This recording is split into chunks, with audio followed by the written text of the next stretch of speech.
Hi everyone, I am Teacher Michelle and welcome to another episode of Unang Math.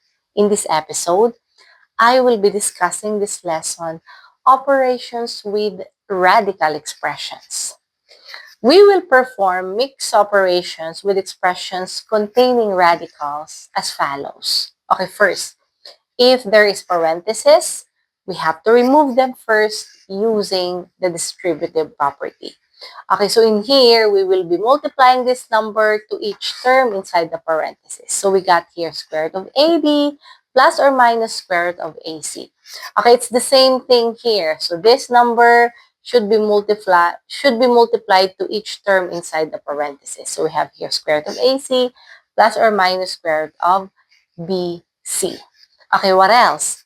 If an expression is in the form square root of A squared B, then we have to rewrite in the form A square root of B and then calculate. In other words, if this is our expression, we have to simplify first before calculating.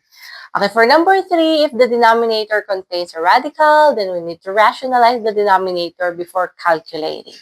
And then perform multiplication and division first. Then perform addition and subtraction. Okay, we will be using those concepts to answer the following. So we are going to fill in the box with the correct number. Okay, the first one here is, this is square root of 2 times this expression inside the parentheses. 2 square root of 3 plus square root of 6. So we are going to multiply this square root of 2 to each term inside the parentheses. So this is now square root of 2 times 2 square root of 3 plus square root of 2 times square root of 6. Okay, in here, we have square root of 2 times 2 square root of 3. So this is then 2, and then 2 times 3, that's going to be 6. So we have here 2 square root of 6 plus square root of 2 times square root of 6 is the square root of 12. Okay, so this is 2 square root of 6 plus 2 square root of 12 is, we can write this one as a square root of 2 squared times 3. So it means this is 2 square root of 3. Okay, what about the second one? Square root of 8 plus 6 times square root of 2 minus square root of 32. Okay, for square root of 8, we can actually write this one as 2 squared times 2. So it means this is 2 square root of 2. Okay, plus 6 square root of 2 minus, for square root of 32, this is equal to square root of 4 squared times 2. So it means this is minus 4 square root of 2. Okay, now, this is square root of 2, square root of 2, square root of 2. So we have here 2 plus 6 minus 4, square root of 2. So 2 plus 6, 8 minus 4 is 4. So we have here 4 square root of 2. Okay, this time, let's answer these questions. Okay, the first one here is we need to simplify this expression. Square root of 12, or negative square root of 12 over 4 plus the square root of 6 divided by 4 square root of 2 over 3 plus 3 over square root of 3 over 4 square root of 3. Okay, the operations are addition, this is division, and this is addition. So it means we have to solve division first. So this is then square root of 6, okay, times the reciprocal of 4 square root of 2 over 3. So this is then 3 over 4 square root of 2. Okay, so this one is negative square root of 12 over 4. Square root of 12 can be written as square root of 2 squared times 3. So this is then equal to negative 2 square root of 3 over 4. Or I can write this one as negative 2 over 4, or if we will simplify, this is negative 1/2 square root of 3. Okay, plus square root of 6 times 3 over 4 square root of 2.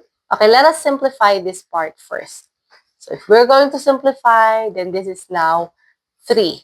So we have here 3 square root of 3 over 4, or 3 over 4 square root of 3.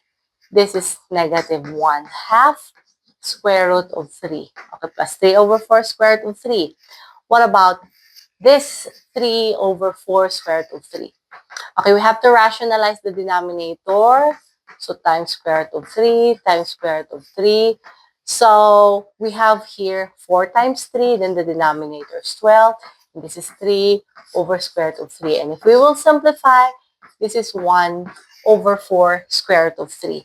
So plus 1 over 4 square root of 3. This is square root of 3, square root of 3, square root of 3. Same terms. So we can write as negative 1 half plus 3 over 4 plus 1 over 4 square root of 3. 3 over 4 plus 1 over 4, this is already 1.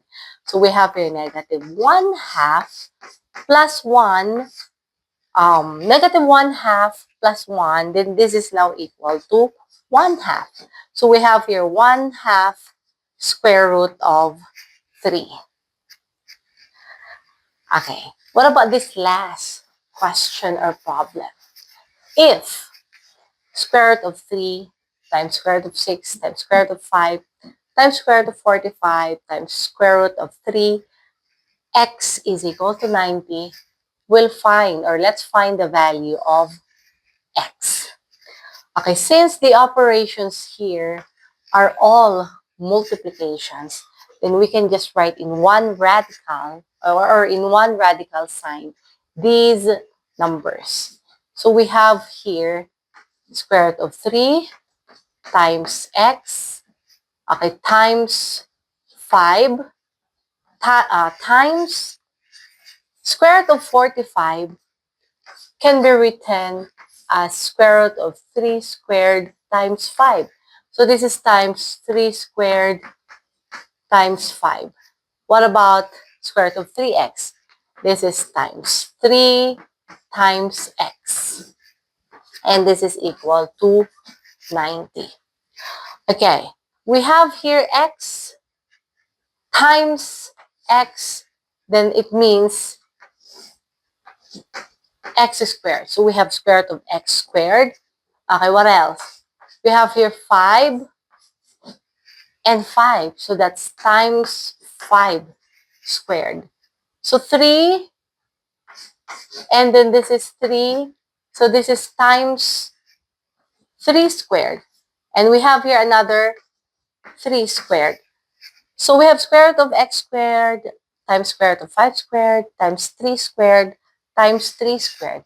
And if we're going to simplify, then this is then equal to x times 5, and this is times 9. And this is equal to 90. So this is now 45x is equal to 90. So it means x is 2.